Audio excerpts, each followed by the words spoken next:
Well, it's been pretty much 2 years since the trade of all NFL trades in history, when the former Seahawk Russell Wilson is traded to the Broncos for Drew Lock, Noah Fant, Shelby Harris, and a whole hell of a lot of draft compensation. At the time, the Broncos thought they really got a steal in Russell Wilson. Of course, coming off the season he most recently had, maybe he wasn't necessarily making the playoffs like he used to. However, he was still playing at a high enough level to where if he got things going in a specific way on that team, they would have certainly contended in some fashion. Instead, what they got themselves into was quite a travesty.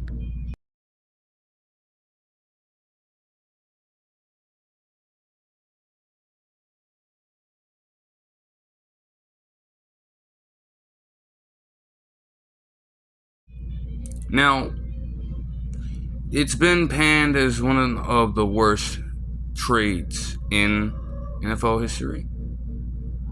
And you could say that the Seahawks have won this trade.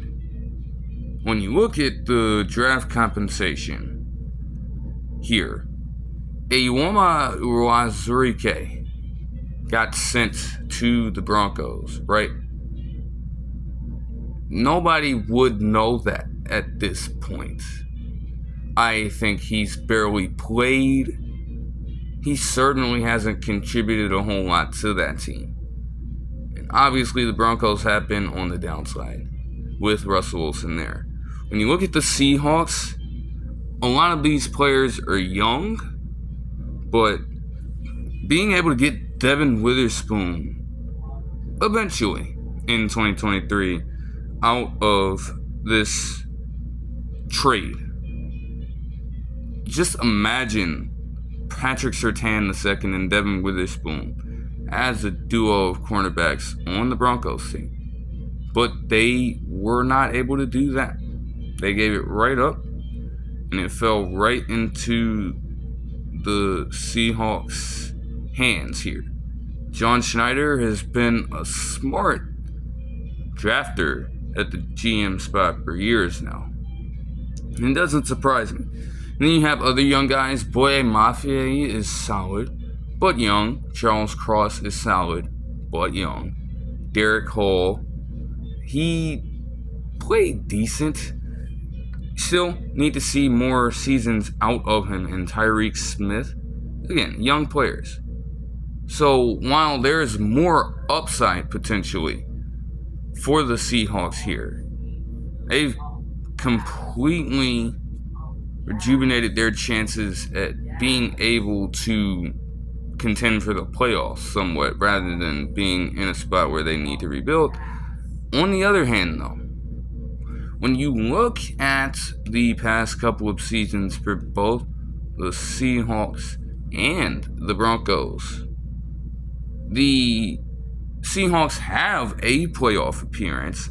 They were able to make the wild card before getting absolutely pummeled by the fucking 49ers in what ended up being a close game up until the second half, and then things just went completely left, right?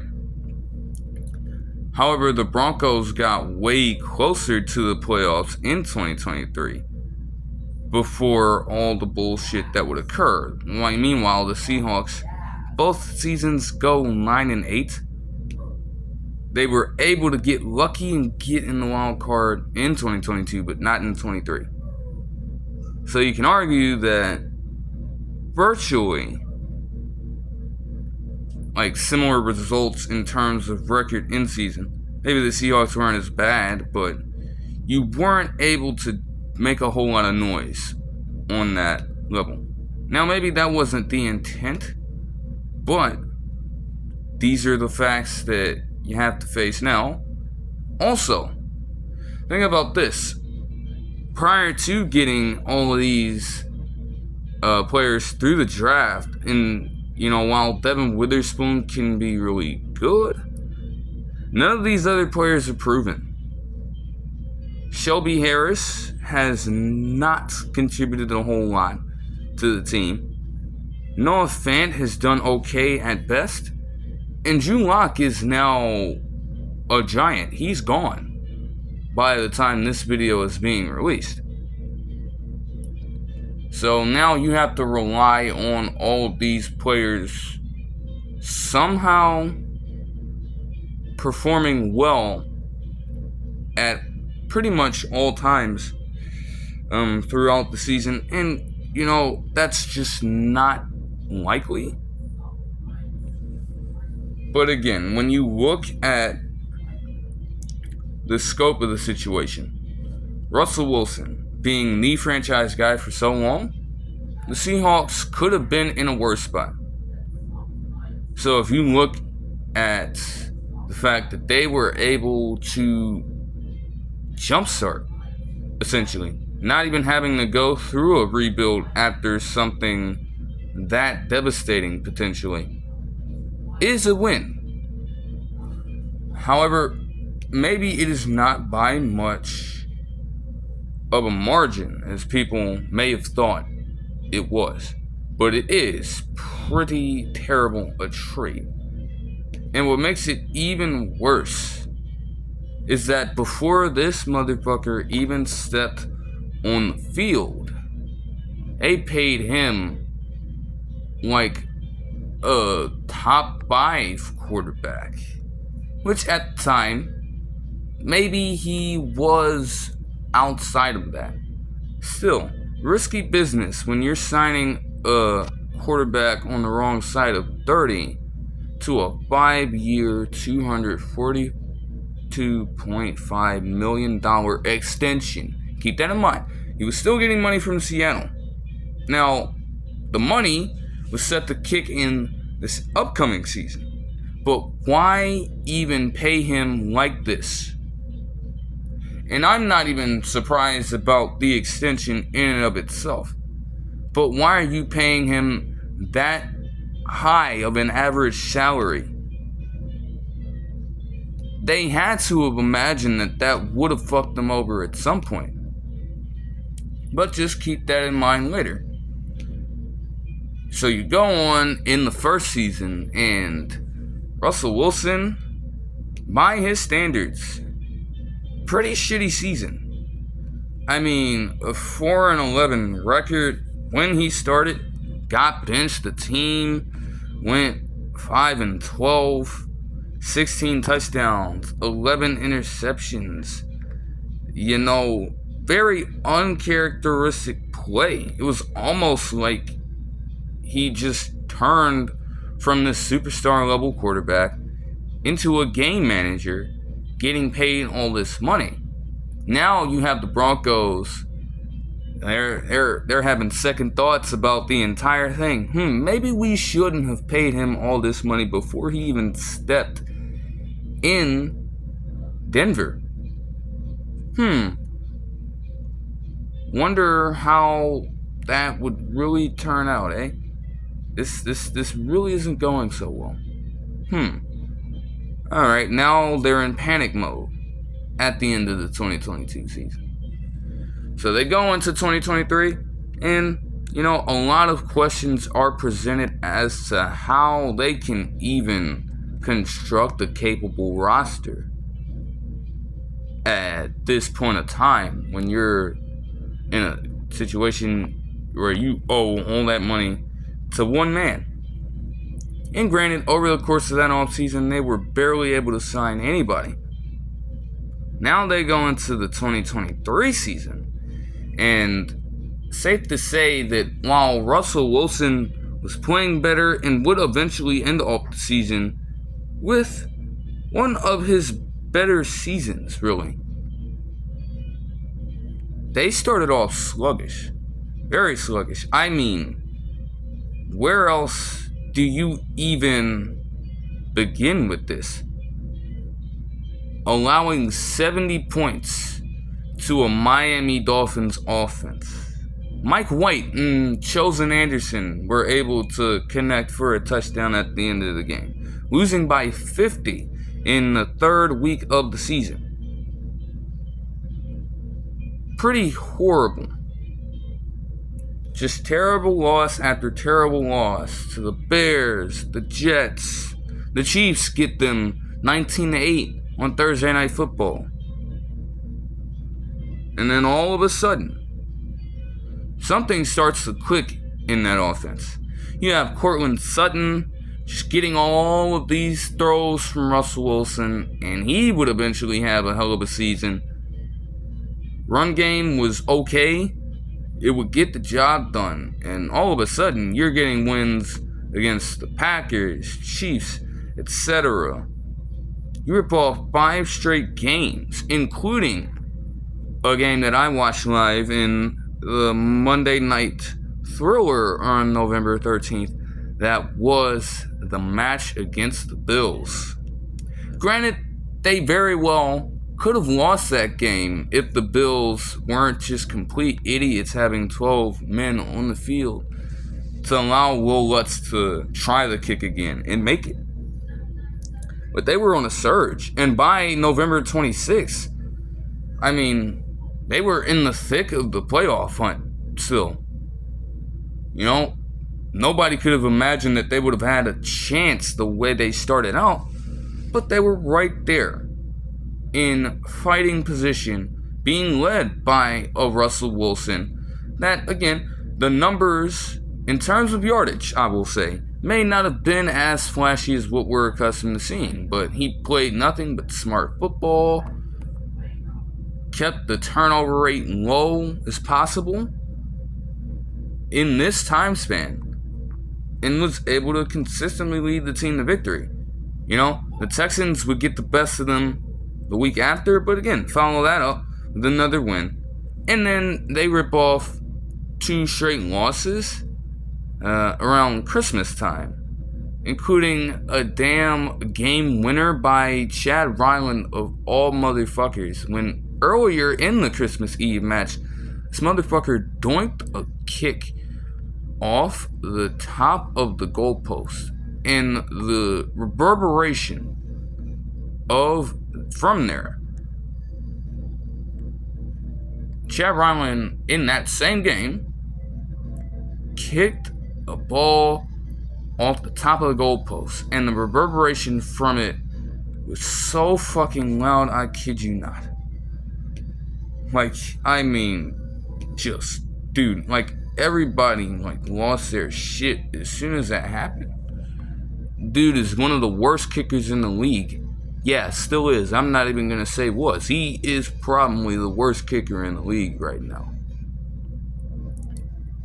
And he was able to get the Patriots one of their few wins this season. But after that, you hear news about Russell Wilson's contract once more, and how Sean Payton is considering benching him, because if they didn't bench him by a certain point,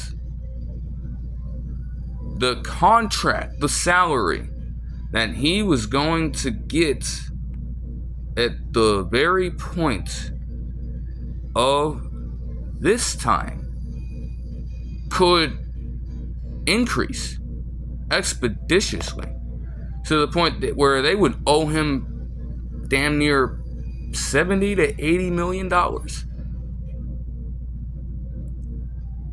They said, we've already made the worst of this situation. We got ourselves into this position. How do we find a scapegoat to get ourselves out of this? We know Peyton promptly benches Russell Wilson before the game against the Chargers and starts Jarrett Stidham for the rest of the season. We do need to talk about Jarrett Stidham, though. You find yourself in that situation for Derek Carr one season, and then the very next for Russell Wilson. Both quarterbacks who would leave their teams the very next offseason. What team will Jarrett Stidham find himself on this? Is he even able to be moved right now? Do they want to move him? Because that's going to be the interesting thing. Why does it seem like Jarrett Stidham is always involved in these things? That's pretty fishy stuff to me. But anyways, they promptly missed the playoffs again. Even though if you have Russell Wilson playing, the way things were shaping up, you still had a fighting chance, and they just chose to give up completely on the man while he was playing better. Just being absolutely bitched for whatever reason by Sean Payton, even though he was saving your ass. Yeah, calling out Nathaniel Hackett the whole time. You were on the same trajectory as him, Sean Payton, and he kind of saved your reputation this season. You choose to bench the man. It shouldn't have even gotten to that point because the dumbasses in the front office should not have decided to pay that man up front. All that money up front. Keep in mind, one of the top quarterbacks in the league, top 5 quarterbacks in the league in terms of salary per year. Why are you doing that for a man who is nearing his mid-30s at this point in time? Not smart. Not a smart move. And it killed them here. So again, you scapegoat him not because of his play, but because of the money, all the money that you chose to hand over to him. Guess what? Russell Wilson reports on it, confirms it with the news, and it's like all of a sudden you have all the analysts around are talking about this thing, and they're basically saying what I'm saying here. Just an all-around shit show, and it just shows how bad this deal was. Maybe the trade in and of itself wasn't all too terrible, even though it was overloaded. But the fact that you gave up the contract that you did is what just sets this on a whole different stratosphere. Now you can't blame Russell Wilson when later on down the line he is just seeking, he's trying his best down here, really. If he even came out and said that he wanted to leave Denver straight up, nobody would have blamed him. But I can't recall a time that even happened. He displayed his loyalty to the team, even when they didn't give any of that to him at all. Kept his head down, continued to work to try to get this team on the right path. And for the most part, he was able to, and still, he was shut down before he could really finish the job. Pretty dumb when you think about it. And, gets closer and closer into the thick of the offseason, the free agency period, and all of that. Broncos decide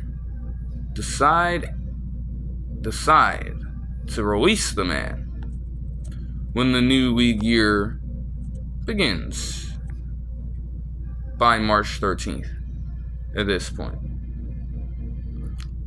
The beauty of this entire situation, and a way that the Broncos just continue to get fucked over here. Russell Wilson was given permission to seek out a trade before his release.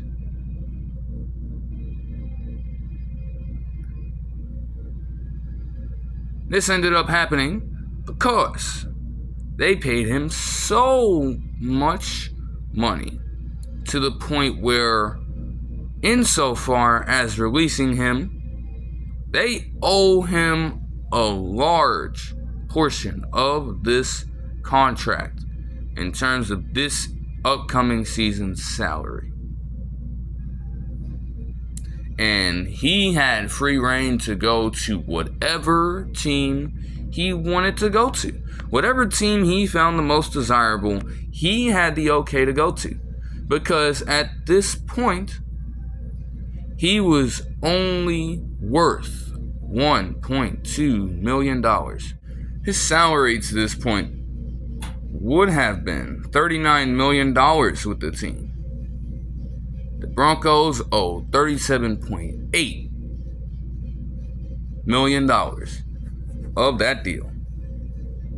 The other team that gets the man at this particular point in time has to pay that small sum of money to the Broncos to give to him. You know, they just basically have the rights to Russell Wilson only by giving up that small percentage of money. The Broncos have completely fucked themselves over here. And it shows. They've been losing a fair amount of players over this free agency. Like Jerry Jeudy, for example. He's now a Brown. The Broncos have a lot of work to do, and they can only do it through the draft. Maybe it's deserved the way how they just absolutely dogged this man Russell Wilson. You know, the first season did not go so well, but an 8-9 season to finish out his time there, as well as going 7-8 when he started, and having a better season, a season more up to par by his standards this last season. Still, they dog his ass, essentially run him out of town. So of course, at this point now, Russell Wilson has a decision to make. Could go to any team he wants to go to, as long as he feels like it's favorable for him. And thus, in a weird twist, honestly, he goes to the Pittsburgh Steelers. Now, of course, honestly, from the perspective of a Seahawks fan, it's going to be very weird to see Russell Wilson in a Steelers jersey next season. But you know what? It is a move that is perfect. The Steelers desperately need a capable quarterback. Desperately needed one. Kenny Pickett was not the answer. There have been worse quarterbacks. You can go across all of NFL history. Worse quarterbacks who managed to pass for more touchdowns in their first couple of seasons than this dude. He was not efficient. He had no arm. Pretty much everything else functioned right for the team as the rest of the season got going, right? As the season progressed, their run game was on point. Their defense, though inconsistent at times, they stepped it up when they needed to, including against the Seahawks. I know. But they were able to make the playoffs despite the lack of a true passing game. They still managed a 10-7 record. I don't care what you say. Russell Wilson is certainly a starting level quarterback. I don't care what you say, Russell Wilson is a starter level quarterback in today's league. And is a huge upgrade over Kenny Pickett. Still has one of the best deep balls in the league. Think about how much George Pickens will lead off that. Deontay Johnson won't, and thank goodness, because his ass is gone. He, multiple games last season, showed no effort at all. That is not Pittsburgh football. I'm not a Steelers fan, but that shit is not Pittsburgh football, and you had a whole hell of a lot of Steelers fans going off on this dude. off on him for what the hell he wasn't doing out there. And even then, he barely did anything of note. You can't go ahead and be that way from a personality standpoint and then barely contribute on the football field. It don't mesh well. George Pickens had his struggles too, but if they can get him in line, and Russell Wilson is a guy that can certainly help with that, should be pretty smooth sailing. Of course, you have Pat Freiermuth as well. I expect a lot more out of Darnell Washington in terms of the receiving game, at least in the sense of more targets. Obviously, him as a blocker with his stature is very huge for what the Steelers do. And of course, their run game, really, if anything, is going to be a little more dynamic. Obviously, Russell Wilson is not as fast, and even with Kenny Pickett's mobility to an extent, Russell Wilson still has a threat when it comes to running the football.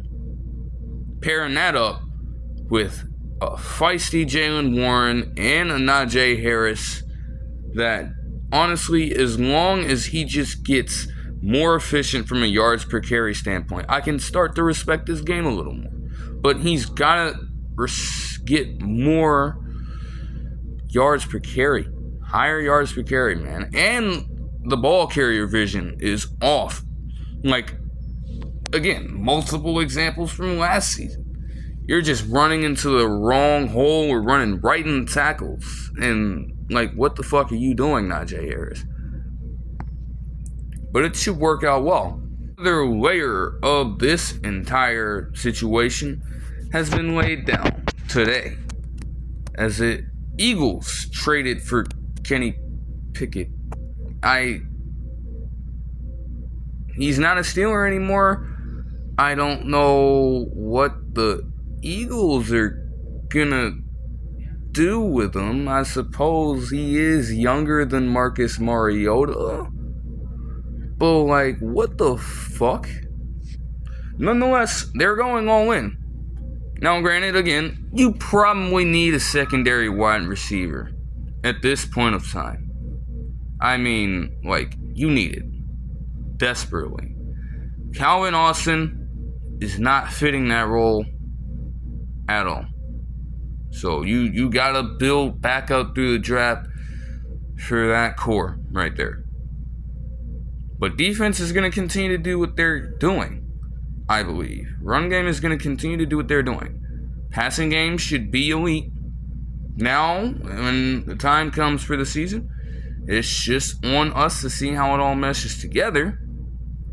It's a great move for Russell Wilson, and I do wish him luck there. Other people may not. AFC North fans might be a little salty with that move. But I think it's solid. Just see how it goes. That'll do it for this one. I hope you guys enjoyed the video, and I'll see you guys in the next one. Peace.